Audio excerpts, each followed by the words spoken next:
Bien, buenas tardes, queridos compañeros.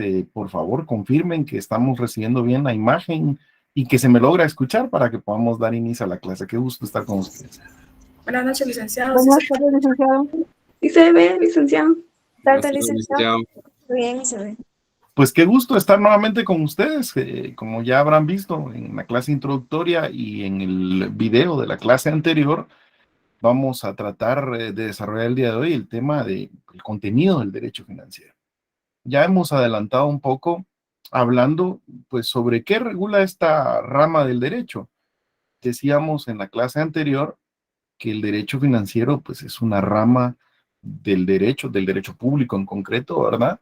Que comprende el estudio que nosotros vamos a hacer sistemáticamente de todas las normas jurídicas, toda la regulación que existe de las distintas fases de la actividad financiera del Estado.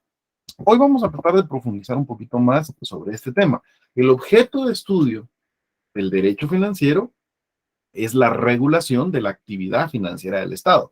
Entonces nos lleva a preguntarnos, bueno, ¿qué entendemos o qué debemos entender por actividad financiera del Estado? ¿Qué idea les da a ustedes cuando yo hablo o menciono la actividad financiera del Estado? ¿De qué se trata? Les escucho. José Roberto, ¿usted me dice? Buenas tardes, Lick. Yo Muy lo que buena. digo son todos los recursos del Estado, o sea, todo lo que tiene que ver con tributación, impuestos, aranceles, etc. Estoy de acuerdo con usted y tenemos bastante clara la idea, pero creo que se está quedando corto, mi querido amigo, porque cuando hablamos de los recursos del Estado, de los tributos, de todo lo que son los aranceles, solamente se está enfocando en uno de los aspectos de la actividad financiera, que es, creo yo, el primer aspecto, la obtención de recursos. Pero luego de obtener esos recursos, el Estado debe llevar a cabo otras fases para una adecuada gestión de su actividad financiera. Veámoslo mejor de esta manera. Yo pienso que ustedes deberían de enfocarlo o deberían de comprender que cuando hablamos de la actividad financiera de alguien, en este caso del Estado, nos referimos a tres grandes bloques de actividades que tiene que realizar esta persona. Eh, lo mismo nosotros a nivel individual que el Estado, a nivel, digamos, de la estructura eh, estatal que lo conforma, para poder llevar a cabo los fines que nos hemos propuesto, necesitamos recursos. Específicamente, en este caso, estamos hablando de uno de los recursos, digamos, más importantes, más útiles para poder alcanzar los fines que uno se plantea, que es el dinero. Siempre que hablemos de finanzas, nos vamos a referir a el tema del manejo del dinero que hace una persona. Y ese manejo que se hace, para estar adecuadamente analizado, implica que se lleva a cabo a través de tres grandes fases o bloques. En primer lugar, una persona necesita obtener recursos para poder cumplir con sus obligaciones, para poder realizar las actividades que le corresponde realizar, para poder alcanzar los fines que se ha propuesto esta persona. El Estado necesita, en primer lugar, obtener recursos para poder cumplir con los fines que se le han asignado en la Constitución, para poder cumplir con las obligaciones que la Constitución le asigna. Pero no nos podemos quedar solamente en la obtención de recursos. Claro, cuando ya se obtuvieron los recursos, que es el primer paso y que es muy importante, viene una segunda fase que se refiere a cómo utiliza, cómo administra esos recursos. Y eso nos lleva a la segunda fase de la actividad financiera, que sería la administración del patrimonio público, la administración de los recursos del Estado. Durante esa fase de administración, pues se planifica qué es lo que se va a hacer, se lleva a cabo las actividades que se han planificado y eso implica ir haciendo el gasto público, ir erogando los recursos que se han obtenido previamente para poder precisamente llevar a cabo las actividades que se han planificado. Y eso pues impone la obligación de seguir ciertos procedimientos para llevar a cabo ese gasto y los medios de control que la ley establece sobre ese gasto público. Entonces, si se dan cuenta, realmente es una serie de fases, es una serie de actividades que el Estado lleva a cabo en cuanto a su administración, en cuanto al manejo que hace del dinero para poder cumplir con sus obligaciones, que implica tres grandes pasos o tres grandes fases: la obtención de los recursos, la administración del patrimonio público y la erogación y control de esos recursos precisamente. Estimado Kevin, ¿tiene algo que decirnos o solo se le activó el micrófono? Bien, parece que se le activó, lo voy a desactivar yo, ¿verdad? Pero si tiene alguna duda, como siempre, ¿verdad? Solo levantan virtualmente la mano y yo les voy concediendo la palabra correspondiente. Si lo vemos desde otra perspectiva, la que a mí me interesa realmente, ustedes deberían comprender que nuestra Constitución establece cuál es el fin que el Estado debe perseguir. ¿Se recuerdan que eso lo hemos insistido muchísimo en el artículo 1 de nuestra Constitución? Por favor, quisiera que alguien le dé lectura a ese artículo primero de nuestra Constitución Política de la República, despacito, para que vayamos escuchando y disfrutándolo todos. Con gusto, licenciado. Gracias, Cintia, muy amable. Artículo 1, protección a la persona. El Estado de Guatemala se organiza para proteger a la persona y a la familia. En su fin supremo es la realización del bien común. Excelente, hagamos la pausa. Empecemos partiendo de cuál es la finalidad para el cual se ha constituido el Estado. Esto yo sé que ustedes lo han estudiado en diversos cursos, pero es muy importante recordarlo. Básicamente, la historia nos enseña que el ser humano pues no puede sobrevivir solo. El ser humano es un ser social por naturaleza. Para poder subsistir, los seres humanos necesitan agruparse, formar organización social.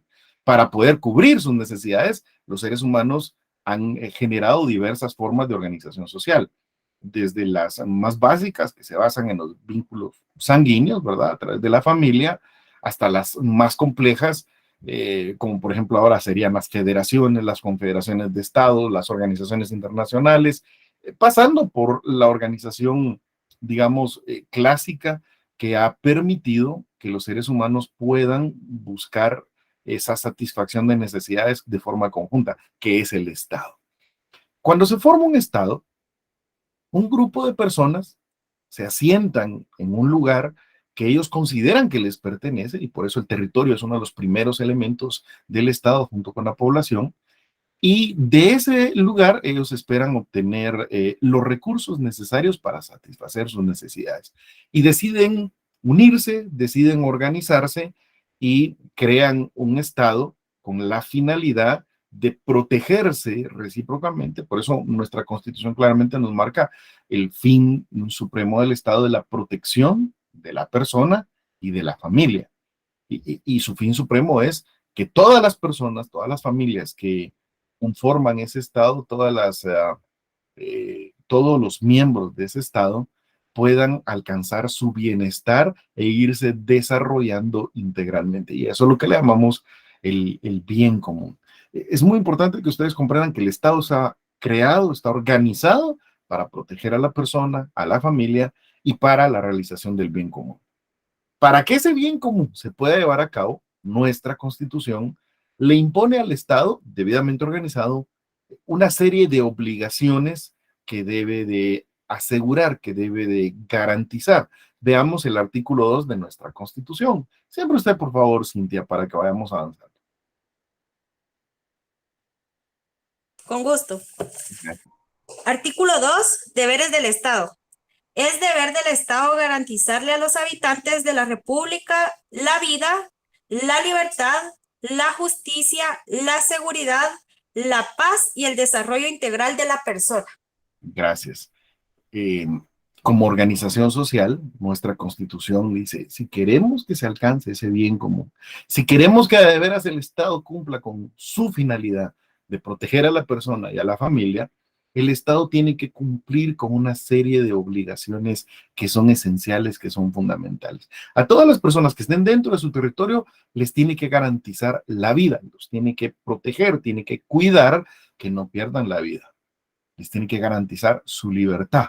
Claro, cada uno de estos derechos constitucionales que son, digamos, el punto de partida de todo el ordenamiento jurídico, tendría o tiene su definición desde el punto de vista legal, su alcance, qué es lo que incluye, qué entendemos por libertad, y mucho cuidado, sus limitaciones, porque no hay ningún derecho que sea absoluto en cuanto al ordenamiento jurídico. Claro, el Estado tiene que proteger la libertad de las personas, pero esa libertad puede ser restringida en ciertas circunstancias, como por ejemplo cuando una persona incurre en una actividad delictiva, si en un juicio se comprueba que ha cometido un delito, el Estado podría imponerle una pena de prisión donde le limita su libertad individual con la finalidad de resocializarlo. O sin necesidad de que cometa un delito. También se puede restringir la libertad, por ejemplo, en temas de cuando existe una situación de calamidad pública, como una pandemia, como un terremoto, como un huracán, donde el Estado limita la libertad de las personas. Es decir, las obligaciones del Estado están creadas para garantizar que el Estado va a contribuir con la realización del bien común, pero no son derechos absolutos, pueden ser limitados bajo ciertas condiciones y obviamente bajo los presupuestos jurídicos que establece la Constitución. Entonces, la vida, la libertad, la justicia, que es un derecho, un valor fundamental, la seguridad, la paz y, por supuesto, el desarrollo integral, esa posibilidad de ir desarrollando cada uno de los aspectos de su vida en dignidad. Quiero que vean cómo estos dos artículos se concatenan, se unen, se complementan y son los que marcan el rumbo que el Estado debe tomar.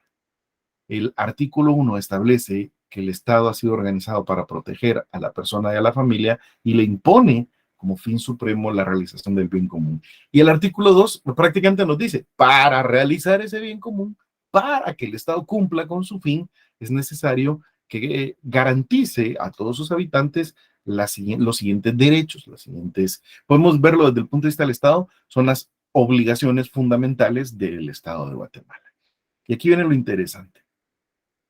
Para poder cumplir con esas obligaciones, el Estado crea órganos administrativos.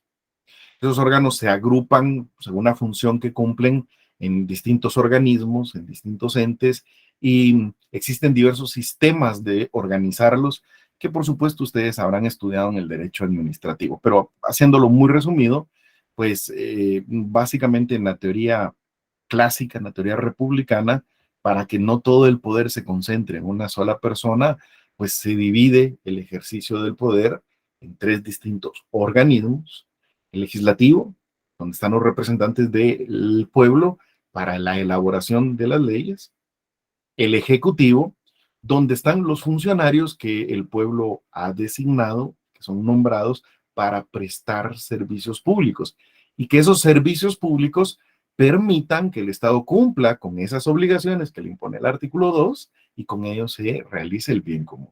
Y luego está el organismo judicial, que es un organismo que ha sido creado para que el Estado intervenga en la resolución jurídica, pacífica y civilizada de los conflictos. Bajo esa perspectiva, podemos decir que los servicios públicos, mis queridos amigos, son el medio, el mecanismo, el instrumento que el Estado utiliza para cumplir con sus obligaciones. ¿Cómo garantiza el Estado la vida? Bueno, crea un órgano al que le asigna como servicio público brindarle, ¿verdad?, seguridad a la población, brindarle servicios de salud a la población. ¿Cómo garantiza, por ejemplo, el tema del desarrollo integral? Bueno, se crea un órgano mediante el cual el Estado le asigna el servicio público de educación, el servicio público de construcción de medios de comunicación entre las distintas ciudades, de carreteras, de construcción, por ejemplo, de infraestructura. Crea órganos para asegurar el cultivo de las tierras y que con eso se puedan producir alimentos que garanticen pues la vida, la libertad, la seguridad de la población. No sé si me van comprendiendo. La idea del Estado es que se organiza y se divide o estructura en distintos organismos en los cuales se le asignan a cada órgano la prestación de un servicio público. Y hasta ahí yo creo que todos estamos muy bien. Y aquí viene la parte donde entra el derecho financiero. Para poder prestar adecuadamente los servicios públicos, es necesario que el Estado cuente con recursos.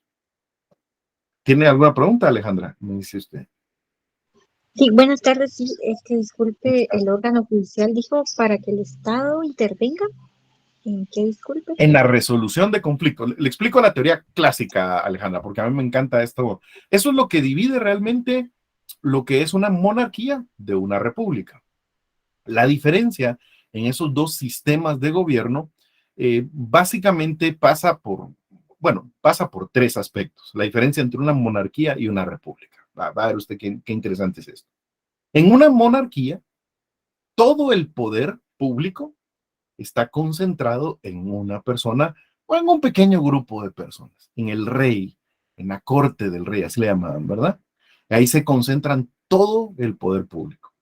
En la república, precisamente surgió como un sistema donde, al darse cuenta que cuando todo el poder estaba concentrado en una persona, esa persona tendía a abusar del poder.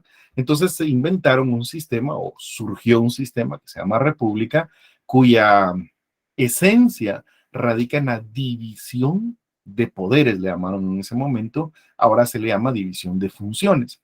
Básicamente lo que se dijo es en una república, a diferencia de una monarquía, el poder va a estar dividido en tres distintos organismos y cada uno de ellos va a tener una función y por lo tanto una parte del poder público. El legislativo va a crear las leyes en representación del pueblo, eso es muy importante.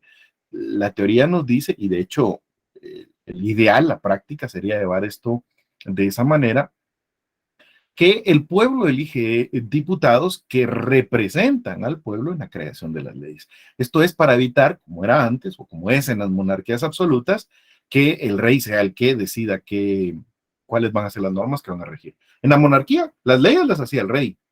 En la república hay un organismo encargado de hacer las leyes que le llaman o parlamento o en nuestro caso congreso. Luego va a haber un segundo órgano que es el encargado de la prestación de servicios públicos.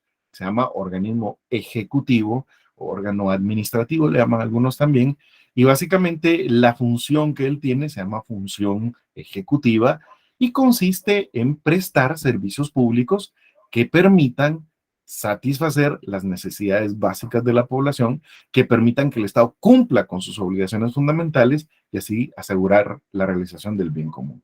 Eso es donde está toda la estructura del organismo ejecutivo, que en una república normalmente eso es con un presidente o un primer ministro en algunos casos, y luego en ministerios, en secretarías, dependiendo la estructura que sea.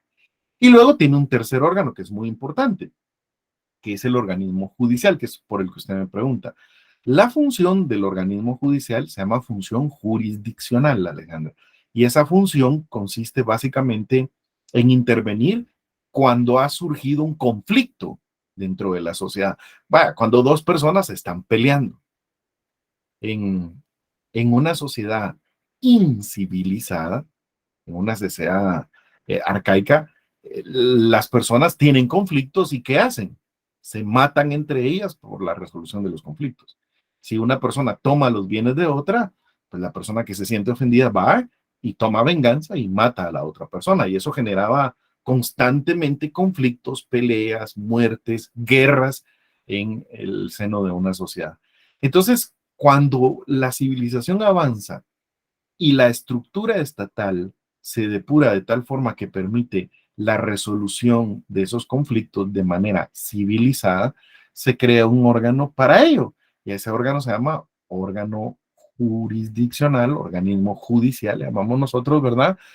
Cuya función es, bueno, si dos personas tienen un conflicto, se están peleando, lo que hay que hacer es llevar ese conflicto ante un juez, que es una persona independiente, no tiene vinculación con las partes, que es una persona que además es imparcial, no se inclina por ninguna de las partes porque no tiene ese vínculo con ninguna de las partes y que además no se le puede ordenar cómo debe resolver, se le da independencia para que tome sus decisiones y se le forma además en la ciencia del derecho para que sus decisiones sean basadas en la ley, en el ordenamiento jurídico y que busquen la justicia. ¿Y qué es lo que hace este juez? Escucha a las dos partes. Por eso usted mira en un juicio siempre tiene la parte de la demanda, donde una de las partes le lleva el conflicto al juez, la parte donde el juez escucha a la otra parte en el emplazamiento y recibe su contestación de demanda. Con eso quedan marcados cuál es la posición de las dos partes, cuáles son los hechos que las dos partes argumentan.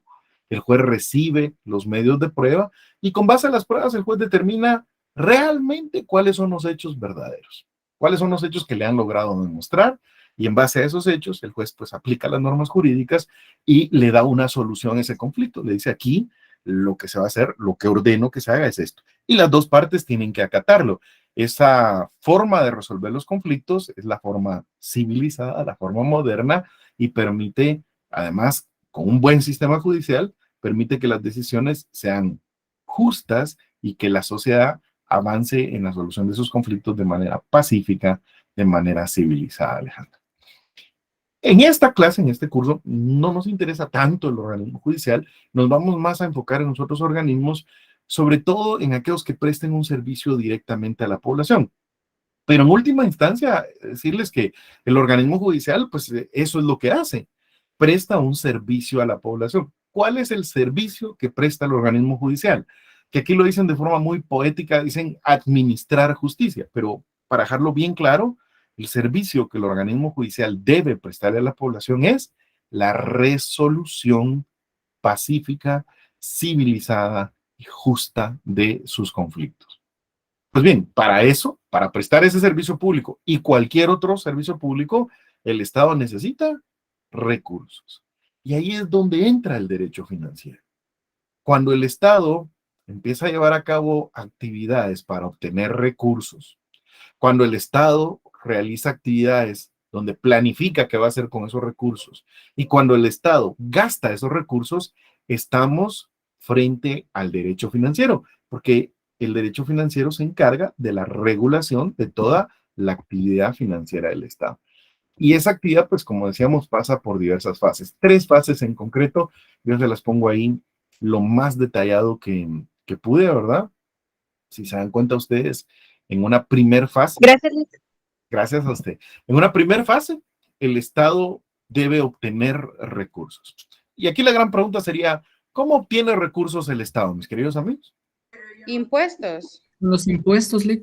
A través de la... A través de los tributos. Y no sé si se dan cuenta cómo cuando uno dice impuestos, el tono de voz lo dice algo como decepcionado. Uno dice, los impuestos, los tributos. O enojado, ¿eh? O enojado, claro. Sí. En la monarquía eran tributos, ¿verdad? Solo que ahorita cambia el nombre, ¿verdad? De hecho, no. De hecho, si o, quieren, o no sería lo mismo. Déjenme explicarle así brevemente, aunque hay un punto en el programa específico, pero yo les explico. Digamos que el concepto general es del tributo. ¿Qué es un tributo? Pues nuestro Código Tributario nos dice que los tributos son prestaciones en dinero que el Estado le exige a los particulares para poder obtener recursos para prestar servicios públicos. Entonces, un tributo es cada vez que el Estado crea a través de una ley la obligación de entregarle una cantidad de dinero para que esa cantidad de dinero sirva para que el Estado nos preste servicios públicos, estamos frente a un tributo. Los tributos, según nuestro Código Tributario, pueden ser de 3 clases. Hay clases de tributos: los impuestos, los arbitrios y las contribuciones especiales. Quiero que noten algo. Los impuestos son una clase de tributo. ¿Qué es lo que caracteriza a los impuestos? Muy sencillo. Los impuestos constituyen un tributo, o sea, la exigencia que hace el Estado de una prestación en dinero, que su hecho generador, lo que provoca la obligación de pagarlo, es una actividad general, es una actividad en la que todos los ciudadanos incurren. Entonces, como es una actividad en todo el Estado, para toda la población, es una actividad general, a ese tributo se le llama impuesto. Hay otra clase de tributos, los arbitrios, que es muy sencillo conceptualizarlos. Un arbitrio es un tributo también, pero en este caso el Estado lo impuesto, ese arbitrio, ese tributo, en favor de una municipalidad. Aquí es distinto, porque entonces, como es en favor de una municipalidad, lo deben pagar los vecinos de esa municipalidad por servicios públicos, o más bien, para que la municipalidad le preste ciertos servicios públicos en el territorio de ese municipio. Ya no es general, sino que es solo para el municipio. Y luego tiene lo que son las contribuciones especiales. Las contribuciones especiales son tributos también que el Estado crea para poder costear la construcción de una obra pública. O sea, le dice, vamos a construir esta carretera y para tener recursos para construirla, impongo este tributo a todas las personas por donde la carretera va a pasar. Entonces, todos los que están por donde la carretera va a pasar deben pagarle una cantidad de dinero al Estado. Y con ese dinero, el Estado específicamente va a construir esa obra. A la larga, tanto los impuestos como los arbitrios, como las contribuciones especiales son tributos, de tal forma que podemos decir tributo como género o impuestos como una especie de ese género. Decimos nosotros en el curso de Derecho Tributario, todos los impuestos son tributos, porque esa es su naturaleza. Los impuestos son tributos que el Estado crea por una actividad general. Pero no todos los tributos son impuestos, porque hay otra clase de tributos como son los arbitrios y las contribuciones especiales. Y estoy clarísimo de dos cosas. Primero, que todos tenemos muy claro que esa es o debería ser la fuente principal de ingresos del Estado. Cuando decimos que el Estado obtiene recursos, la manera en que el Estado las obtiene es pues eso, a través de los tributos. Ahora, el otro punto que dejar claro es que no solo a través de los tributos el Estado puede obtener recursos. Hay otras formas a través de las cuales el Estado puede obtener recursos que muchas veces no las mencionamos o no las analizamos, pero en el derecho financiero son tan importantes como el tema de los tributos. Yo le puse aquí en el esquema, no sé si lo logran ver, en la obtención de recursos lo divide en dos. Hay recursos que el Estado obtiene a través de los tributos y hay recursos que el Estado obtiene mediante otras fuentes de ingresos. Por ejemplo, yo le puse aquí algunos ejemplos, la que no nos gusta, deuda pública. Y le voy a explicar por qué no nos gusta. Porque el tema de la deuda pública, al final de cuentas, igual que toda deuda, es obtener recursos hoy y pagarlos después, pero pagarlos con intereses. Lo mismo que hacemos nosotros hace el Estado. Cuando hay una persona que quiere comprar, por ejemplo, la semana pasada estaba hablando ahí con un compañero de la sala donde yo trabajo. Me decía, fíjese que me voy a comprar el nuevo teléfono este que sacó Samsung.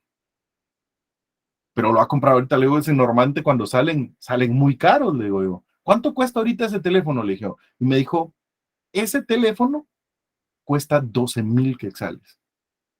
Puchica, le digo yo. 12,000 quetzales por un teléfono es un gasto considerable, yo me lo pensaría, o sea, gastar 12,000 quetzales. No, me dijo, porque no lo voy a pagar de una vez.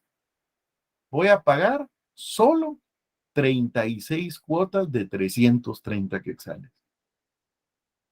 Solo 36 cuotas de 330 quetzales. ¿Qué es lo que está haciendo este compañero que yo le estoy platicando?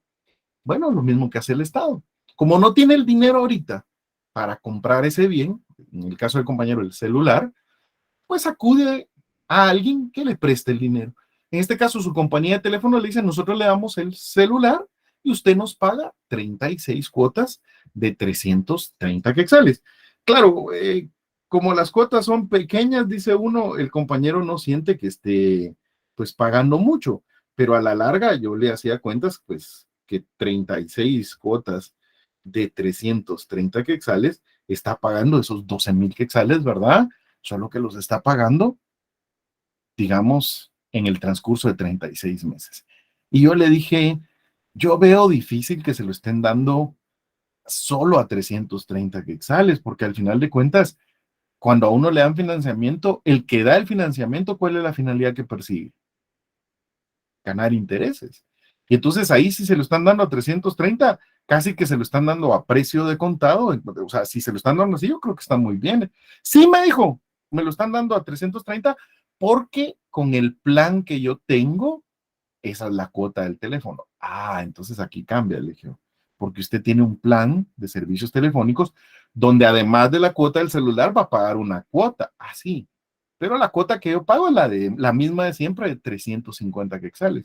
Pues ahí está el negocio, le digo yo. Ya lo agarraron para que durante 36 meses, son 3 años, mis amigos, ¿verdad? Usted les esté pagando 350 quetzales más los 330 del teléfono. Quiere decir que la entidad telefónica aquí va a ganar muchísimo más de lo que el teléfono realmente cuesta. Y eso es lo que pasa con todo lo que son deudas. No sé si se han puesto alguna vez a hacer el ejercicio, que aquí en derecho financiero es fundamental. Cuando usted va a adquirir algo al crédito, no tiene que analizarlo desde la perspectiva de la cuota que va a pagar. Cuando usted va a adquirir algo al crédito, tiene que analizarlo desde la perspectiva del monto total que va a pagar. A ver si me explico. Aquí en derecho financiero diríamos, realmente ese celular le costó los 330 que va a pagar mensual, más los 350 de la cuota de servicio por 36 meses. Eso es lo que va a terminar pagando por el celular y su uso. Lo mismo que cuando compramos un carro o una casa. No sé si usted ha visto que uno llega y dice, ¿cuánto vale el carro al contado? 130,000 quetzales. Pero si da un enganche de 30,000 y da 48 cuotas de 5,000 quetzales, se lo puede llevar. Y la gente dice, la cuota, ¿no? 5,000, sí lo puedo pagar.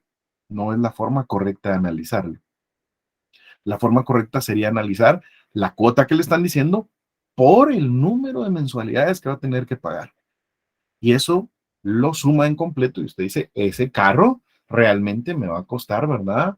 Más de 300,000 quetzales, porque cada vez que uno adquiere algo al crédito, tiene que pagar el capital que le prestaron más el interés. Lo mismo pasa con el Estado. El Estado puede obtener recursos a través de deuda pública, pide prestado dinero, pues, y se compromete a pagarlo con una tasa de interés. A veces eso es muy claro porque va a un banco y pide prestado el dinero, así como lo hacemos nosotros. Y a veces eso no es tan claro porque lo disfrazan con un montón de nombres que lo confunden a uno. No sé si usted ha escuchado de repente en las noticias donde dice por ejemplo, Fondo Monetario Internacional ha autorizado una línea de crédito para el Estado de Guatemala por 400 millones de dólares. Básicamente lo que están diciendo es que el Estado fue a pedirle prestado dinero y que le van a prestar 400 millones de dólares, los cuales el Estado va a tener que devolver con una tasa de interés. No se confundan. Las organizaciones estas internacionales, como el Banco Mundial o el Fondo Monetario Internacional, no son instituciones benéficas, son bancos y prestan dinero a estados, pero a cambio de una tasa de interés. Y son intereses altos, no son bajos. A veces le dicen a uno, el Estado ya no quiere ir a pedir prestado a los bancos o a estas organizaciones internacionales. Entonces lo que va a hacer es emitir bonos, bonos del tesoro. Es lo mismo. Al final de cuentas, mire con los bonos, ¿qué es lo que hace el Estado? Dice, necesito 100 millones de quetzales, pero en lugar de írselos a pedir prestados a un banco, lo que voy a hacer es que voy a emitir bonos del Estado, ¿verdad? Por 1,000 quetzales cada bono para que lleguen al monto de los 100 millones. Y emite 1,000,000 de bonos, por decirle algo, ¿verdad? Cada bono de 1,000 quetzales y los pone a la venta. El Ministerio de Finanzas los saca a la venta, coloca los bonos. Las personas que quieran invertir llegan y dicen, mire, yo quiero 50 bonos, aquí hay 50,000 quetzales y le dan los bonos. ¿En qué consiste el bono? Muy sencillo. En el bono el Estado se está comprometiendo a que le va a pagar los 1,000 quetzales que usted le entregó por el bono, más una tasa de interés del 5% anual. Básicamente está adquiriendo deuda, solo que no la adquiere con un banco, sino que los bonos las adquiere con todas las personas que compren los bonos. Así que la deuda pública es una forma también de adquirir recursos. Como siempre, no es la mejor forma. Una deuda bien manejada, financieramente hablando, ¿verdad? Puede ser muy útil porque nos puede permitir alcanzar objetivos que no podríamos alcanzar, digamos, rápidamente porque no contamos con los recursos. Una deuda mal manejada desde el punto de vista financiero va a llevar a que usted pague muchísimo más de lo que debería pagar por el bien, por el recurso que quiere adquirir. Otra forma de la que el Estado puede adquirir recursos es a través de la cooperación internacional. Y vea cómo yo le puse ahí cooperación entre comillas. Y le voy a explicar por qué entre comillas, porque yo necesito que estemos claros en los temas. Aquí nosotros tenemos una comunidad internacional, varios estados de todo el mundo, que dicen, nosotros queremos ayudar a Guatemala a que salga adelante, nosotros queremos ayudar, a veces se ponen nombres bien pomposos, dice, somos el grupo de cooperantes de Guatemala, somos el G13, somos el grupo de países amigos de Guatemala y lo que queremos es que ustedes salgan adelante y queremos ayudarles y queremos cooperar. Y dentro de esa cooperación internacional, pues hacen donaciones o hacen préstamos con tasas de interés bajas, o a veces simple y sencillamente le hablan de convenios de cooperación donde le dan dinero al Estado de Guatemala. Y eso, pues en principio, aparenta ser una buena forma de obtener recursos, porque no está cobrándole a la población tributos y no se está endeudando, que es muy grave porque en la deuda pública, de todos modos, el dinero va a salir de la población a través de los tributos, pero aquí se van a tener que pagar intereses además. En la cooperación internacional a veces aparenta ser que es como que nos regalaran el dinero para que podamos llevar a cabo actividades de desarrollo. Y les digo que aparenta porque muchísimas veces cuando uno analiza el fondo, esa cooperación realmente es una forma de manipulación. O sea, estos países amigos, estos países cooperantes, le dicen, le vamos a dar este dinero para que usted haga programas de desarrollo, pero al mismo tiempo le dicen, pero necesitamos que Guatemala en este problema internacional tome esta posición y le ponen condiciones sobre cómo debe actuar Guatemala, qué debe hacer, qué no debe hacer, qué actitudes debe tomar a nivel internacional, incluso a veces a nivel interno. ¿Sabe cómo me gusta a mí compararlo? Como que si fuera algo a nivel individual. Si viene alguien y le dice a usted, le voy a regalar 100,000 quetzales,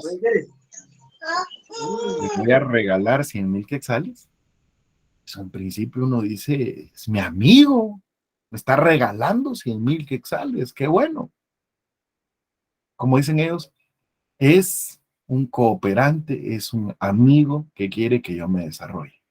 Cuidado, le diría yo.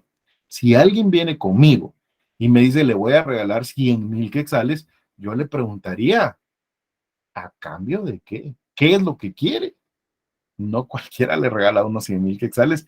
Y es peor cuando no le dicen a uno que quieren. Oye, tengan cuidado porque yo le puedo asegurar que algo quieren cuando le regalan, le donan, le cooperan con eso. Y lo mismo es a nivel individual que a nivel internacional con la cooperación internacional, pero es otra fuente de ingresos del Estado, que era lo que a mí me interesaba. También le puse aquí otro ejemplo, el Estado puede obtener recursos por el cobro que haga de servicios. Esto es muy interesante. Esto incluso puede llevarnos toda una clase de discusión. Ahorita solo estoy como esbozando los distintos temas, no sé si me logran captar. Una primera pregunta que nos pudiéramos hacer es, ¿puede realmente el Estado cobrar por los servicios que presta? O sea, ¿es legal que el Estado al momento de prestar un servicio cobre por ello? Y puede analizarlo desde los servicios que uno considera como básicos o esenciales, como por ejemplo la salud. O sea, ¿será legal que cuando uno llega a un hospital público y lo van a atender, le digan sí, pero la consulta vale tanto? ¿O no puede cobrar por eso? Esa sería una primera pregunta. Yo les adelanto, al final de cuentas, la doctrina nos dice que en ciertos casos el Estado sí puede y de hecho debería de cobrar por los servicios públicos que presta. Y en algunos casos no debería de cobrar. Por ejemplo, si es un servicio público esencial y la persona a la que le va a prestar ese servicio es una persona de escasos recursos, no debería de cobrarle. Pero si el servicio público que va a prestar no es esencial o si la persona a la que va dirigida el servicio no es una persona de escasos recursos, es bueno que el Estado le cobre, porque a través de ese cobro el Estado puede obtener recursos que le permitan seguir prestando el servicio público a otros de los habitantes y con ello pues, seguir cumpliendo con su fin, con sus obligaciones. No sé cómo lo ven ustedes, pero yo en lo personal prefiero pagar cuando me prestan un servicio público.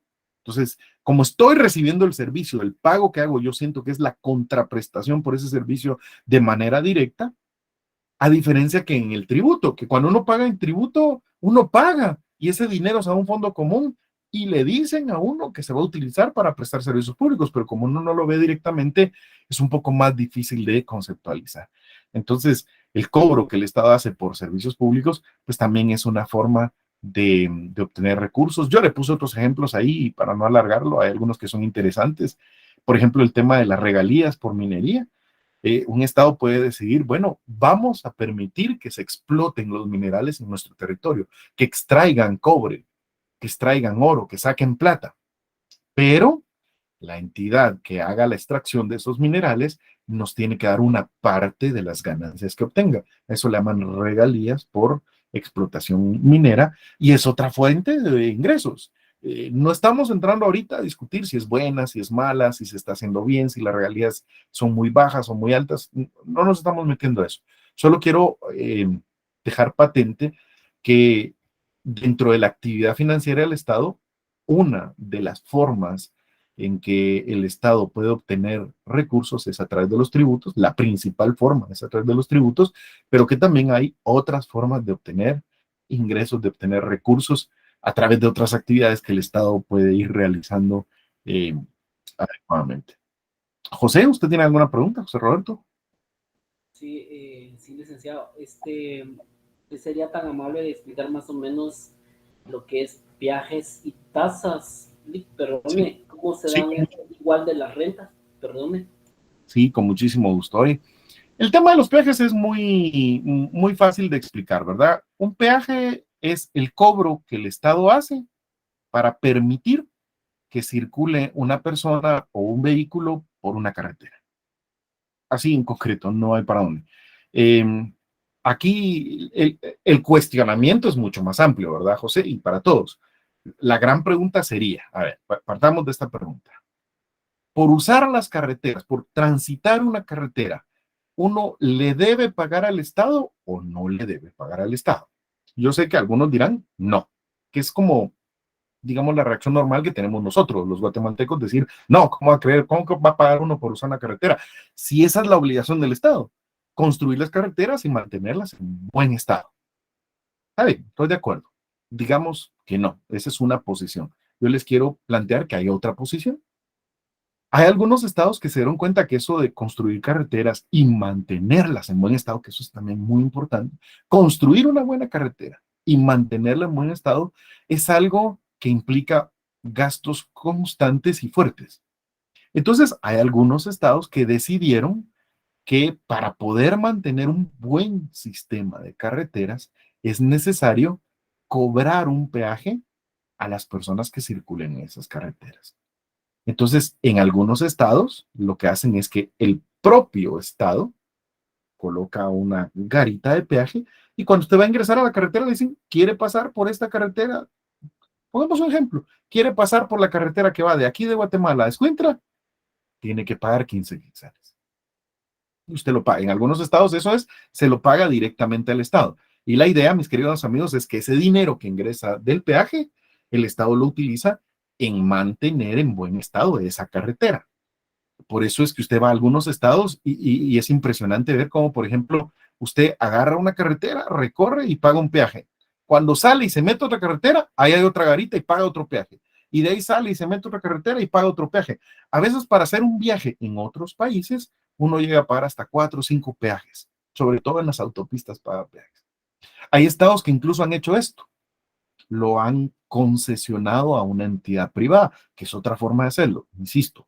No me estoy metiendo ahorita para analizar si es bueno o si es malo, solo le estoy contando cómo lo hacen.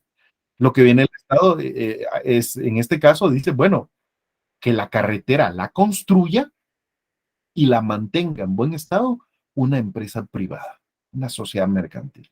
Nosotros se la vamos a dar, hacemos una licitación, y dice, le vamos a dar a usted el proyecto de construir la carretera que va desde Guatemala hasta Escuintla y le vamos a autorizar que durante los siguientes 50 años usted cobre un peaje. Pero eso sí, el dinero que usted va a cobrar de ese peaje va a ser utilizado para darle un buen mantenimiento a esa carretera. Yo no sé si ustedes han tenido oportunidad de viajar, por ejemplo, a Estados Unidos. Yo en una oportunidad viajamos y yo tenía como la gana de saber lo que es manejar, entonces rentamos un carro con mi familia y íbamos a viajar en esa oportunidad, me recuerdo, viajamos de la ciudad de Nueva York a un lugar donde vive mi hermana, que es Rhode Island. Es, digamos, como unas 4 horas de viaje. Y durante ese tiempo, pues ahí íbamos con el mapa y con el GPS, ¿verdad? Y nos iba diciendo por qué carreteras nos teníamos que meter. Cada vez que entrábamos a una carretera, había una garita de peaje y pagábamos. En algunos peajes eran $5 lo que se pagaba, habían peajes de hasta $20. Al final de cuentas, por transitar por las distintas carreteras por las que pasamos hasta que llegamos a la casa de mi hermana, llegamos a gastar hasta $50 de peajes. Pero esas carreteras estaban impecables, o sea, estaban con un mantenimiento fabuloso. Y entonces aquí viene una gran discusión, ¿no? ¿Eso está bien o está mal? Yo no me voy a meter ahorita a analizar si está bien o está mal, pero lo que le quiero decir es que hay distintos sistemas y entonces el cobro de peajes puede ser otra fuente de financiamiento para el Estado. Las tasas es muy parecido, solo que en este caso no hablamos de carreteras, sino que cuando hablamos de tasas se refiere a la cantidad que cobra una municipalidad o un órgano administrativo por un servicio público específico. Le voy a poner un ejemplo. Digamos, en el caso de la municipalidad, yo tenía mi cliente que él tenía varios puestos en distintos mercados. Entonces, él como pues dueño, decimos, de puestos en el mercado, realmente cuando uno analiza pasaba lo siguiente. El mercado, o sea, el edificio del mercado era propiedad de la municipalidad y lo que la municipalidad le hacía es rentarle a él un local para que él pudiera poner su negocio. Ahí le cobraba una tasa municipal por renta del local en el mercado. Le cobraban también a él una tasa por el servicio de extracción de basura del mercado. Mire qué interesante esto. Le decían, usted va a pagar 10 quetzales cada mes y esos 10 quetzales que usted va a pagar le da derecho a que la municipalidad llegue todos los días y recoja la basura ahí en el mercado y se la lleve. Bueno, en este caso lo que hacen es básicamente llevársela e irla a botar en el basurero de la zona 3. A eso le llaman tasas, son cobros que hace una municipalidad o un órgano administrativo por el servicio que le está prestando directamente a la población. De hecho, son cobros por servicios, pero le llaman tasa cuando lo hace una municipalidad y se cobra. Básicamente, aunque hay muchísimo más que podemos hablar, ¿verdad? Pero yo espero que ahí ya la idea le haya quedado. Entonces, mis amigos, dentro de la actividad financiera del Estado tenemos en primer lugar la obtención de recursos y ya vimos que hay muchísimas formas y algunas de ellas muy creativas, algunas muy controversiales, o sea que yo sé que si abro los micrófonos aquí posiblemente generaremos mucha discusión, pero no me quiero meter a eso para que avancemos con el contenido, solo lo quiero dejar planteado. Seguramente muchos de ustedes no estarán de acuerdo con que se cobre peaje. Muchos de ustedes no estarán de acuerdo con que se conceda una licencia de minería y se cobren regalías. Hay gente que no está de acuerdo incluso con que se paguen tributos. Casi todos no estamos de acuerdo con que el Estado adquiera deuda pública. Estoy de acuerdo, o sea, ustedes pueden o no creer que esto es bueno, pueden estar de acuerdo o no. Lo único que estoy planteando yo ahorita es que dentro de la actividad financiera, la primer fase es obtener recursos y que eso el Estado lo puede hacer de muchas maneras. Yo siempre comparo como que si lo vemos a nivel personal. A nivel personal, el primer gran reto, la primer gran meta que uno debe tener desde el punto de vista financiero es cómo va a obtener recursos. No sé si me explico. O sea, pues básicamente nosotros, como no podemos cobrar tributos, ¿verdad, mis queridos amigos? Nosotros, ¿cómo obtendríamos nuestros recursos? Trabajando. O sea, en nuestro esquema, si no hiciéramos este esquemita para una persona individual, para mí, ahí sería fase número 1, obtención de recursos. ¿De dónde obtengo mis recursos? De mi trabajo. Claro que hay otras fuentes de obtener recursos, pues, o sea, usted puede poner ahí, tal vez por donaciones, alguien le regala dinero, tal vez por rentas que usted cobra, tiene un bien inmueble y lo ponen a arrendamiento y cobra rentas. Algunos de ustedes de repente me dice por inversiones que yo tengo dinero en el banco a plazo fijo y me pagan una tasa de interés. O sea, hay distintas formas de obtener recursos, pero en el caso de nosotros, la principal forma, creo yo, que sería a través de nuestro trabajo. En el caso del Estado, La principal forma es a través de los tributos, pero también tiene otras formas de obtener recursos. No se queda ahí la actividad financiera, eso solo es el inicio de una buena actividad financiera. Ya se obtuvieron los recursos, sobre eso hay muchísimo que discutir y lo vamos a hacer durante el desarrollo del curso, pero luego pasamos a una siguiente fase que es una adecuada administración de esos recursos. Y una adecuada administración conlleva, pues, planificar bien qué es lo que se va a hacer, conlleva hacer un presupuesto. Mire que eso es clave, mis amigos. Desde el punto de vista financiero, se considera que una de las actividades más importantes para una buena gestión financiera es la elaboración de un presupuesto. ¿Qué es lo que hace usted? Pues en el presupuesto usted elabora un documento donde estima qué ingresos va a tener en un periodo de tiempo. Un presupuesto usted lo puede hacer, digamos, para un mes, para un año. En el caso del Estado, la ley le impone que debe hacer un presupuesto anual. Entonces, el Estado estima en el siguiente ejercicio fiscal, en todo el 2024, estimo que voy a obtener tanto de ingresos. Y debe poner cuánto va a ser de ingresos tributarios, cuánto de otras fuentes de financiamiento. Es una estimación, ¿sí? Puede ser que obtenga más o puede ser que obtenga menos, pero uno debe estimar sus ingresos. Lo mismo nos pasa a nosotros. Una buena gestión financiera individual, personal, implica sentarse un día y hacer un presupuesto.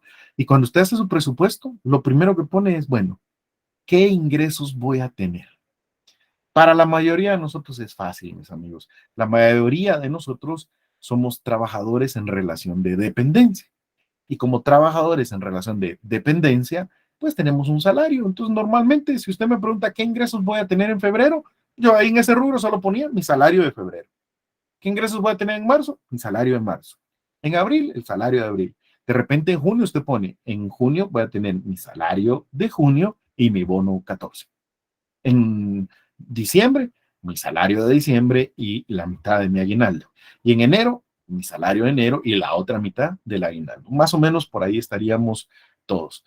Claro que puede ser que usted tenga otras fuentes de ingresos y habrá que hacerlo ahí en su presupuesto. Lo mismo debe hacer el Estado. Luego, debe planificar en qué se va a gastar ese dinero. Y ahí empieza a distribuir. Uno, por ejemplo, pone de eso que tengo, de esos posibles ingresos, cuánto voy a pagar de la renta de donde vivo o de la cuota del crédito de la casa donde vivo. ¿Cuánto voy a pagar de energía eléctrica? ¿Cuánto voy a pagar del servicio de distribución de agua? ¿Cuánto voy a pagar, por ejemplo, verdad, del servicio de televisión por cable, de internet, de celular? ¿Cuánto voy a pagar o gastar en alimentos, en comida? ¿Cuánto voy a gastar en gastos de recreación? Y ahí hacen uno sus rubros en qué va a gastarse ese dinero. Cuando uno lo hace, se sorprende, ¿va? Nunca alcanzan los ingresos para todo lo que uno quiere hacer. Y ahí es donde empieza el reto de un buen presupuesto, ¿va? Como no alcanza, es una de los principios de la economía, los recursos, oiga bien, los recursos siempre son escasos y siempre pueden tener diversos usos. Entonces, la economía es una ciencia que estudia la mejor manera de utilizar esos recursos escasos y cómo decidir cuál es el mejor uso que se le va a dar a esos recursos. Porque, por ejemplo, en el caso del dinero, usted el dinero lo puede utilizar para distintas actividades, para comprar o para pagar distintas cosas. Entonces, la clave de una buena gestión es decidir en qué proporción, cuánto va a invertir en cada uno de esos rubros. Y lo mismo para el Estado hoy. Cuando se sientan a hacer el presupuesto, dicen, bueno, de esos ingresos que vamos a tener, ¿cuánto le va a corresponder al servicio de educación? ¿Cuánto vamos a dar para el servicio de seguridad? ¿Cuánto vamos a dar para salud? ¿Cuánto vamos a dar para construcción de carreteras? ¿Y sabe qué le pasa al Estado? Lo mismo que nos pasa a todos nosotros. Cuando uno se sienta a hacer un presupuesto, no hay nunca suficientes recursos, porque el principio sigue siendo el mismo. Los recursos siempre son escasos y siempre pueden tener diversos usos alternativos. Y el arte está en utilizar esos recursos escasos y distribuirlos de la mejor manera, haciendo un buen presupuesto y tratando de mantenerlo. Una de las actividades más importantes desde el punto de vista financiero es la elaboración, la aprobación de un presupuesto. tanto a nivel individual como a nivel estatal. Yo he aprendido en este curso, ya después de varios años de darlo, que nadie, nadie está bien financieramente si no sabe hacer bien un presupuesto. Incluso cuando hemos tenido las clases presenciales, eh, digamos que extra clase, a veces hemos hecho algún grupito que está interesado y que me lo pide, hemos hecho un tallercito ahí sobre elaboración de un presupuesto y es bien interesante ya cuando uno se sienta y empieza a discutir el tema presupuestario.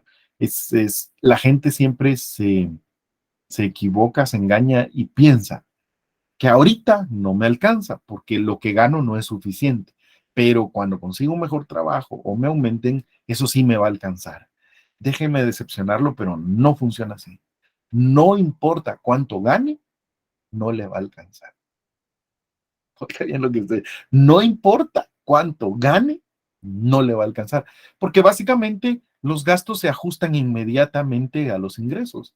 Uno, si tiene más ingresos, inmediatamente lo puede ajustar a los gastos. El dinero se lo puede gastar inmediatamente, mientras que los ingresos difícilmente los puede ajustar a los gastos. Es decir, cuando usted ya trae un ritmo de gastos, lo que gasta mensualmente, y de repente se queda sin trabajo y consigue uno nuevo con un salario inferior, ajustar su presupuesto es sumamente difícil, porque implica dejar de gastar en algo. Y uno siempre siente que no puede dejar de gastar en algo. Es impresionante eso. Básicamente es uno de los ejercicios más interesantes y más reflexivos que uno puede hacer. La elaboración de un presupuesto ayuda muchísimo. Muy pocas personas lo hacen.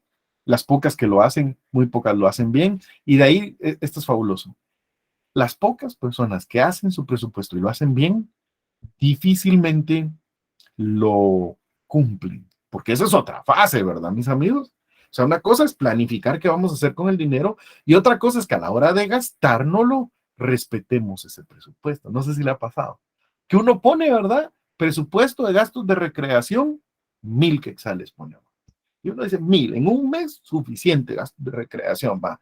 Y uno sale, el primer fin de semana sale y lleva a los niños al cine y solo ahí se le fueron 500 quetzales.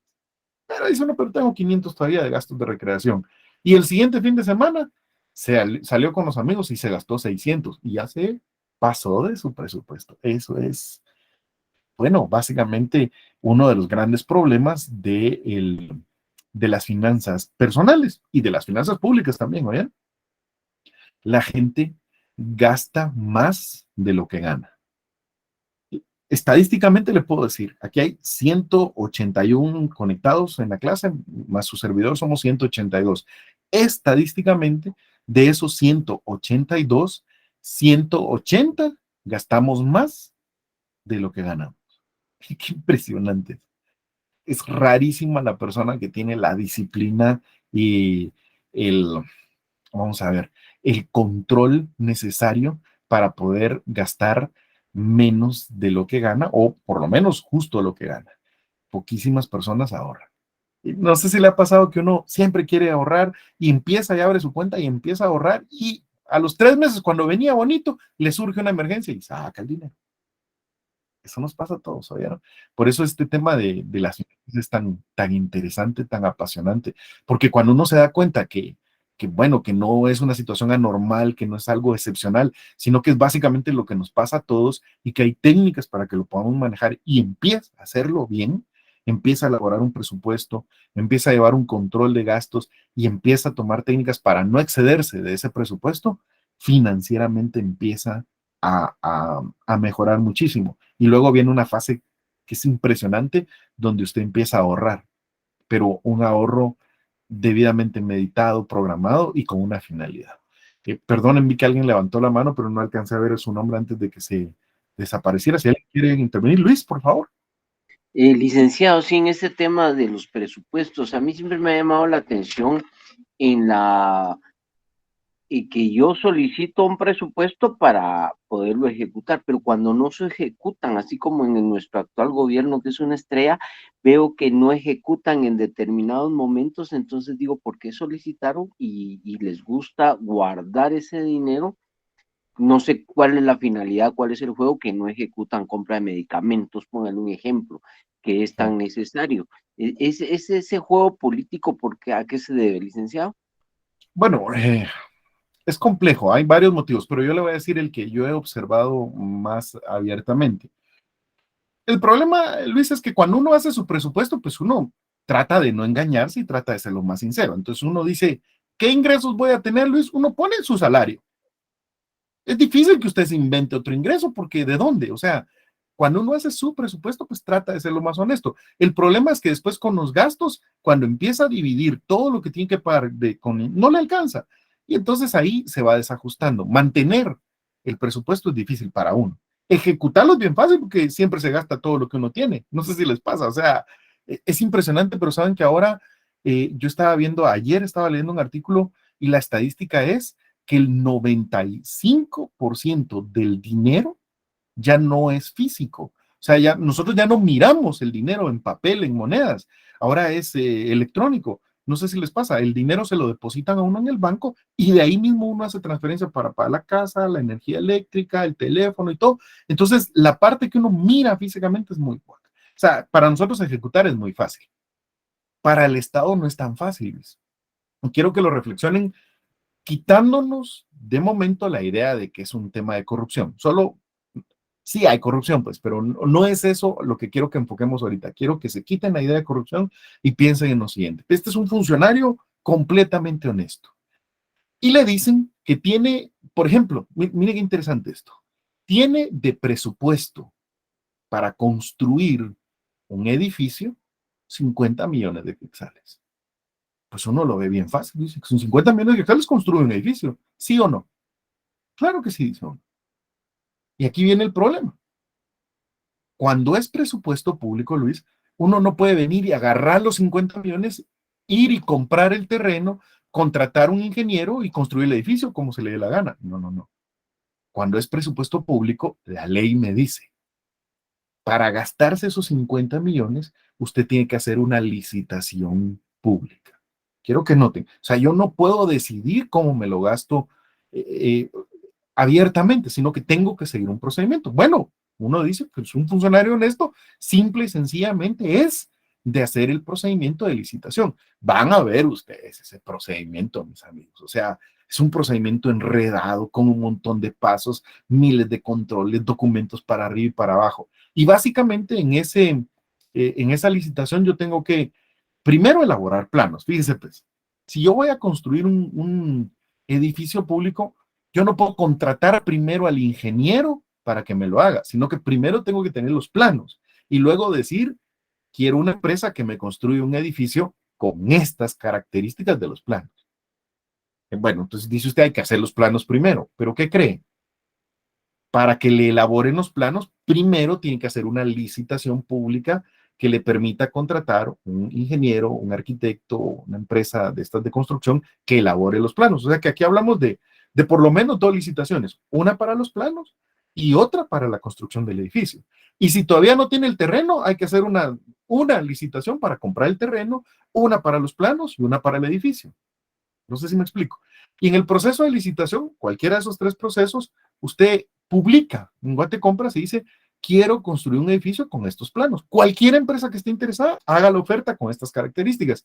Y cualquier empresa le puede ofertar. Cuando le digo cualquiera, es cualquiera que cumpla ciertos requisitos, ¿verdad? Siempre. Y usted recibe las ofertas. Y de las 10 ofertas que le presentaron, usted tiene que seleccionar cuál es la mejor oferta para el Estado. Y bueno, usted viene y le adjudica, digamos, le adjudico la construcción a Luis Marroquín. ¿Qué va a pasar con los otros 9 que no le adjudicaron, Luis? No quedan contentos. Y entonces ven y le plantean un recurso por esa adjudicación. Y dicen, usted lo adjudicó mal. Recuérdese que ya tendríamos que haber hecho una licitación para comprar el terreno, una para elaborar los planos y una para construir el edificio. Cada licitación se puede llevar 3 o 4 meses sin ningún problema, sin ninguna interrupción. Pero en este caso, alguno de los que ofertaron no está de acuerdo y le plantean recursos. Y bueno, usted resuelve los recursos sin lugar, la adjudicación considera que estuvo bien y le plantean un amparo. Y viene el Tribunal de Amparo y le dice, suspende la licitación hasta que se tramite el amparo. ¿Cuánto se puede tardar en tramitar un amparo? Mientras tanto, Luis, usted no puede comprar nada ni gastarse ese dinero. Aunque en el presupuesto esté, no significa que usted se lo puede gastar y no se lo puede gastar en lo que usted quiera. Eh, la ejecución presupuestaria es un tema que no es nada más de decisión, como erróneamente nos lo quieren vender los periódicos. Los periódicos dicen, ya vamos por abril y el ministerio solo lleva un 6% de ejecución presupuestaria, pero eso se puede ver a mil cosas, o sea, habrá que analizar cuál es el problema de por qué no está ejecutando adecuadamente ese ministerio, porque la lógica es que si ya vamos por abril, ya debería de llevar un 25% ejecutado, pero este ministerio solo lleva un 6%. Pero cuando uno llega y mira, resulta que hay recursos, hay amparos, o por ejemplo, no es lo mismo hacer un presupuesto que efectivamente tener el dinero. Les quiero contar una anécdota aquí que a mí me encanta siempre contar porque me enseñó muchísimo. Cuando yo estaba recién graduado, yo tenía como unos 6, 7 meses de haberme graduado, y mi gran amigo me recomendó con un buen cliente. El señor, ¿verdad? Tenía su problema penal, estaban sindicando de un delito y quería resolverlo. Me dijo, mire, me lo recomendaron, yo quiero que usted me dé el caso. Ah, el caso pues era un caso tributario, complejo y todo.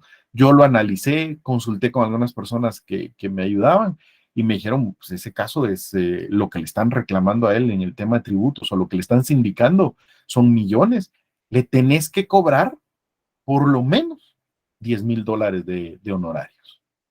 Bastante dinero, o sea, $10,000. Estamos hablando de 100,000. Recuerda que yo estaba recién graduado, pues es dinero. No sé si me explico. Y vine yo y dije, pues como aquí siempre regatean, yo le voy a decir al cliente que le cobro $25,000 de honorarios. Y me reuní con el cliente, de hecho, le hice una presentación del estudio que había hecho de su caso, lo más profesional que yo pude, y le dije, mire, yo le cobro $25,000 de honorarios. 10 cuando tome el caso, 10 cuando salgamos de toda la fase preparatoria y 10 al terminar el caso. Y el cliente me dijo, mire, la mejor presentación que me han hecho del caso, usted lo tiene bien claro, se nota que lo estudió, de una vez, démoslo, está contratado. Yo el lunes le traigo los $10,000 de los honorarios que usted me está pidiendo. ¿Qué cree que hice, Luis? De una vez los presupuesté. No sé si me explico. O sea, solo me dijo el cliente que me había contratado de palabra y que el lunes me traía el dinero y yo en mi mente ya me lo había gastado, Luis. Ya me los había gastado. A mí nunca se me olvida porque yo ese fin de semana salí con mis nenes, salí con la familia y gasté como que si tuviera el dinero. ¿Y cuál es el problema si el lunes tengo los $10,000? Decía yo. ¿Y qué cree que pasó? No llegó el lunes. Nunca me dio ese dinero. El cliente al final, cuando lo fue a consultar con su familia, la familia le dijo, no, es mucho dinero, mejor contratemos otro abogado. Y se fue por otro lado. Y se fue con mi presentación, además, con toda la estrategia que había diseñado. Entonces, en el presupuesto, yo tenía $10,000. En realidad, ¿cuánto tenía? Entonces, al final de cuentas, el problema es que a veces los periódicos le dicen a uno, el ministerio solo ha ejecutado el 6%, pero cuando uno va a ver ese ministerio, dice, pero ¿por qué han ejecutado muy poco? Y dice el ministro, lo que pasa es que el Ministerio de Finanzas no nos ha trasladado el dinero.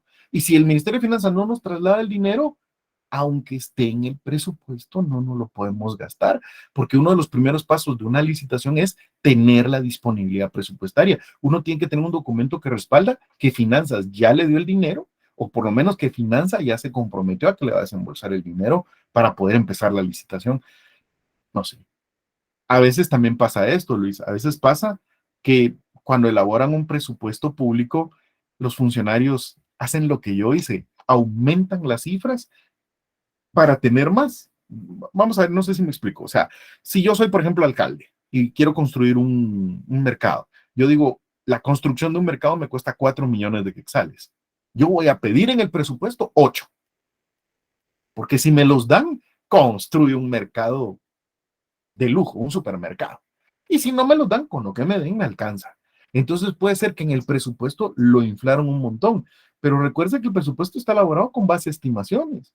¿Y qué pasa si no se logran los ingresos que se habían planificado? pues entonces habrá que ajustar el presupuesto, no siempre es. Y a veces, Luis, para serle muy honesto, es simple y sencillamente ineficiencia del funcionario. O sea, si tienen el dinero, pueden iniciar los procesos de licitación, pueden llevar a cabo los procesos, pero el funcionario no lo inicia. ¿Sabe qué pasó en una oportunidad? A mí nunca se me olvida porque el Ministerio Público inició un proceso penal contra una junta de licitación del ICS. Los indicaban de que ellos habían contratado una compañía de medicamentos ilegalmente y se pasaron llevando a todos los funcionarios que intervinieron en ese proceso. Cuando le digo a todos los funcionarios, se llevaron desde gerente, miembros de junta directiva, miembros de la junta de licitación, hasta las enfermeras que participaron en el proceso de licitación. Todos. Y nunca se me olvidó porque yo tenía un amigo que trabajaba en el ICS y me decía, mira, tenemos un gran problema ahorita. Nadie quiere firmar nada. Nadie se anima a gastarse un centavo del ICS. Y hay que comprar medicinas. Y sabemos que hay que iniciar los procesos, pero la gente tiene miedo, no quiere iniciar, porque al que se los llevaron injustamente en un proceso de licitación y mañana pueden llevar a mí. Entonces nadie quiere integrar las juntas, nadie quiere firmar. ¿Y qué hacemos? Son muchas cosas. Yo le podría decir de que muchas veces es ineficiencia, como usted acertadamente dijo, a veces es que sobrevaloran las cosas, las inflan para tener más dinero, a veces es que los procesos se enredan por recursos legales o por amparos, a veces es que no han recibido el dinero, la ejecución presupuestaria es compleja, van a ver cuando estudiemos todas las fases que lleva, todos los controles que tiene. Por eso es que tenemos que estudiar derecho financiero y por eso es que es tan bonito, porque cuando uno comprende, no es nada más de gastarse el dinero. Cuando es dinero del Estado, hay procedimientos que deben seguir y si no lo siguen, hay responsabilidades en las que pueden incurrir que también tenemos que estudiar. En el orden, Kathleen tiene la mano levantada y luego José. Perdón, licenciado, se me activó la mano. Muy bien, entonces José. Perdone, fíjese que a mí siempre me ha surgido una duda, ¿qué pasa cuando no se, o sea, al final del periodo fiscal, cuando no se ha ejecutado el 100% de lo presupuestado? O sea, ese porcentaje, ya sea el 10, 20%, lo que quede, ¿dónde, o sea, qué hace el ministerio en este caso con ese dinero? Esa es Gracias, dos dudas y la otra es de que yo quisiera saber la diferencia entre arbitrios y tasas. Gracias. Gracias. Mire, en cuanto a su primer pregunta, es muy sencillo. La regla general es la siguiente. Todo el dinero que no se haya ejecutado al cierre del ejercicio fiscal debe regresar al fondo común y sirve para financiar el presupuesto del siguiente ejercicio fiscal. Pongamos números. Digamos que yo soy ministro de Educación y me dieron un presupuesto de 500 millones de quetzales para el 2023. Y durante el 2023, que el ejercicio fiscal termina el 31 de diciembre, yo me gasto 400 millones de quetzales. Quiere decir que no me gasté 100 millones de quetzales. Quiero que ustedes lo entiendan bien. Ese dinero no le queda al ministerio, no lo guarda el ministerio y se lo gasta el año siguiente. No. Todo lo que no ejecutó de su presupuesto, el ministerio tiene obligación de devolverlo al fondo común. Vuelve a regresar al Ministerio de Finanzas, al fondo común, y ese dinero el Ministerio de Finanzas lo distribuye en el presupuesto del 2024 según pues, el presupuesto que se haya aprobado. Entonces, realmente, digamos que a los órganos públicos no les conviene como que ahorrarse y decir, me asignaron 500, pero solo me voy a gastar 400, porque ese dinero no es que les quede y que lo puedan usar después. Hay excepciones, ¿oyeron? Hay, por ejemplo, normas específicas en el Congreso que dice que lo que el Congreso no ejecute va a constituir fondos privativos del Congreso y que se van a quedar ahí bajo reserva en las cuentas del Congreso y que los va a poder utilizar en otros ejercicios. Eso es distinto. Hay también algunas normas que permiten que cuando una obra sea muy grande, la entidad la contrate de una vez para varios ejercicios fiscales y entonces ese presupuesto se distribuye en varios ejercicios. Hay excepciones, pero la regla general es que todo lo no ejecutado regresa al fondo común, mi querido José Roberto. La otra pregunta que me hacía es la diferencia entre un arbitrio y una tasa. La diferencia concreta Bueno, es complejo el tema, incluso hay muchísimas sentencias de la Corte que lo discuten.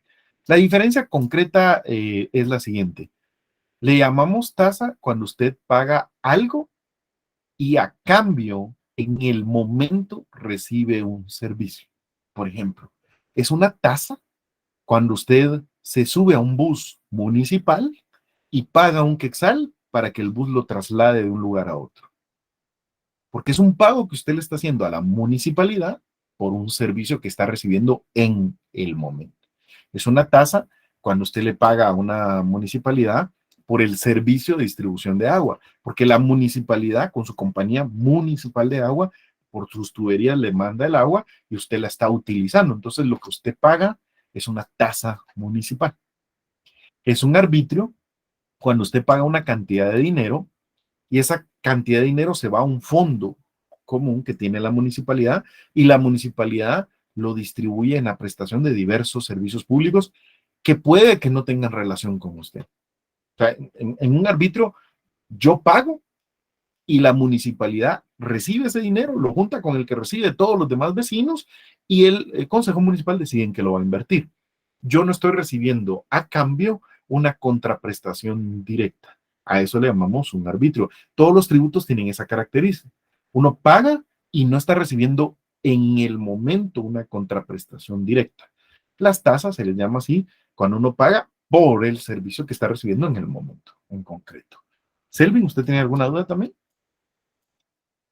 Tiene levantada la mano. Gracias, licenciado. Compañeros, no es duda, sino solamente como para agregar algo con la primera pregunta que hizo el compañero José Roberto.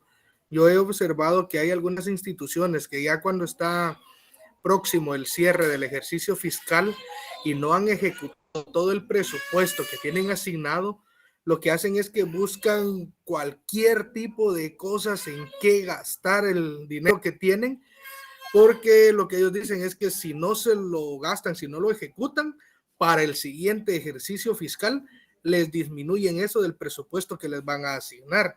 Pero bueno, no sé qué tan legal en todo caso puede ser esta situación, ¿verdad? Que buscan en qué gastar incluso cosas que no son necesarias.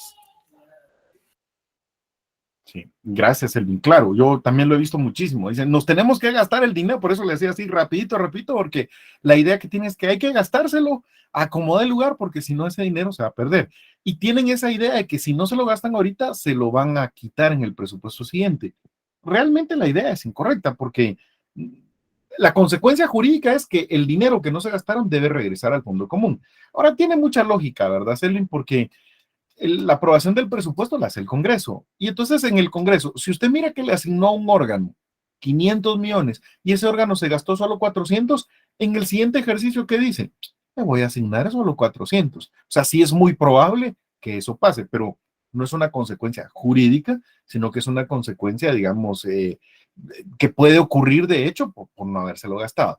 Ahora, la segunda parte me parece más interesante. Cuando ellos dicen gastémoslo en lo que sea, porque si no lo vamos a perder, mucho cuidado, porque el dinero público no se puede gastar en lo que uno quiera. No es como mi dinero, pues, o sea, si usted viene y me da 100 quetzales y me dice, si no se lo gasta hoy, me lo tiene que devolver, le aseguro que me lo gasta, porque es fácil, yo solo decido en qué gastármelo y me lo gasto. El dinero público no. El dinero público se asigna en un presupuesto y la asignación se hace en el ejercicio fiscal anterior. O sea que el presupuesto que están ejecutando ahorita en 2023 se aprobó en el 2022. Y ahí en ese presupuesto se crean partidas y se dice, va a gastar tanto para tal actividad, va a gastar tanto en compra de útiles, tanto en compra de mobiliario. Entonces lo que podría pasar es que vengan ellos y dicen, bueno, tenemos 2 millones de quetzales para compra de computadoras, compremos computadoras. Mire, pero ahorita no necesitamos porque las que tenemos están bien. No importa, compren computadoras porque si no vamos a perder el dinero. Y se invierte mal. Cuidado, porque ahí también pueden tener responsabilidad cuando la Contraloría haga la fiscalización. Hay una parte de las auditorías que se llama calidad del gasto público. Y la Contraloría puede verificar no solo que el dinero realmente se gastó en la actividad para la cual fue presupuestada, sino que el gasto era necesario para la institución. podría ser que conlleve sanciones o responsabilidades también, ¿verdad? Esa forma de gastar alocada es la que queremos evitar con el presupuesto. Por eso cuando se elabora un presupuesto, se planifica en qué se van a hacer los gastos y en qué trimestre, en qué fase digamos, de la ejecución presupuestaria. De tal forma que eso no debería ocurrir, pero sí ocurre a veces y estamos bien claros. Christopher, una última pregunta por la hora y de ahí me dejan terminar. Christopher, Abel. Sí, yo tengo todavía la duda o curiosidad, no sé si se va a dar en esta clase o no, pero al final sí es obligación del Estado o no, o si tiene como permitido no cobrar por el peaje o no nos va a sacar de esa duda todavía. Bueno, básicamente no hay ninguna prohibición que impida que el Estado cobre peajes, o sea, lo puede hacer. Es una decisión política que el gobierno de turno debe decidir si lo que él quiere es tener carreteras abiertas y que la población las pueda utilizar sin pagar peaje, o lo que quiere es tener carreteras donde se paguen peajes, pero que estén en mejor estado. Distintas formas de gobernar le llevan a algunos gobiernos a crear sistemas de peajes y hay otros gobiernos que deciden que no, que van a mantener las carreteras como están, porque eso les implica, digamos, mantener el apoyo electoral. Jurídicamente puede cobrarse peajes por el uso de las carreteras, claro, siempre bajo ciertas condiciones, ¿verdad, mis queridos amigos? Eso es importante.